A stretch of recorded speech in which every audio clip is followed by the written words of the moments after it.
సంవత్సరాల కాలంగా ప్రపంచ ప్రసిద్ధిగాంచిన ప్రపంచం నలుగుల నుంచి వచ్చేటువంటి భక్తాదులతో ఎప్పుడూ కిక్కర్సి ఉండే తిరుమల క్షేత్రంలో వెంకటేశ్వర స్వామి కలియుగ ప్రత్యక్ష దైవం వెంకటేశ్వర స్వామి యొక్క సన్నిధిలో తిరుపతి లడ్డూల్లో ఈ పశువుల ఆవుల యొక్క కొవ్వు జంతువుల యొక్క కళేబరాల యొక్క సమితంగా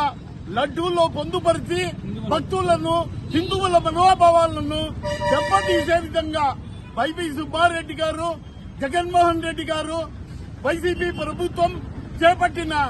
దోపిడీపై వెంటనే చర్యలు చేపట్టాలని, అదేవిధంగా ఈ వైవి సుబ్బారెడ్డి జగన్మోహన్ రెడ్డి వారిపై ప్రభుత్వం చర్యలు తీసుకోవాలని మేము తెలియజేస్తూ ఈ రోజు మనవి చేసుకుంటూ ఫలాభిషేకాన్ని వెంకటేశ్వర స్వామికి చేస్తూ మన ముఖ్యమంత్రి వర్యులు నారా చంద్రబాబు నాయుడు గారికి యువ నాయకుడు లోకేష్ గారికి విన్నవించుకుంటూ మనవి చేస్తున్నాం.